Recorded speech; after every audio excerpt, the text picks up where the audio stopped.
Adilabad to Mancherial వెళ్ళే route చక్కగా వర్షం పడి ఎంత బాగుందో చూసారా.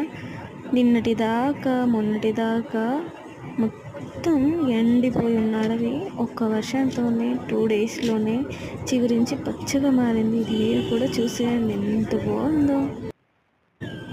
అలాగే ఈ రూట్లో చూసారా, అలా ముందు చూసారా వెహికల్స్ వస్తూనే ఉంటాయి.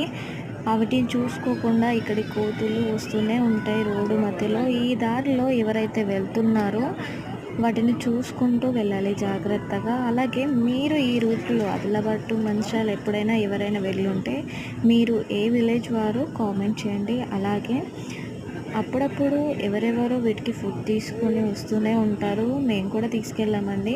కాకపోతే రిక్వెస్ట్ ఏంటంటే మీరు ఫుడ్ తీసుకొని వస్తే మీరు పరిగెడుతూ వాటిని పరిగెత్తిస్తూ ఉంటుంటే చూసుకోకుండా వెనక ముందున్న వెహికల్స్ వాటిని ఢీ కొట్టి అవి చనిపోవడం జరుగుతుంది. సో ఎవరైనా ఫుడ్ తీసుకొని వస్తే నీట్గా ఒక ప్లేస్లో ఆగి వాటికి పెట్టేసి ఒక దగ్గర మీరు వెళ్ళిపోవాలి. అంతేకాని మీరు వెహికల్స్లో ఉండి మీరు పరిగెడుతూ ఉంటే వాటిని పరిగెత్తిస్తూ ఉంటే ప్రాణ నష్టం జరుగుతుంది. కాబట్టి కొంచెం చూసి జాగ్రత్తగా చూసుకోవాలి వేటినైనా కూడాను. అలాగే ఈ రూట్లో నైట్ జర్నీస్ అస్సలు బాగోదు.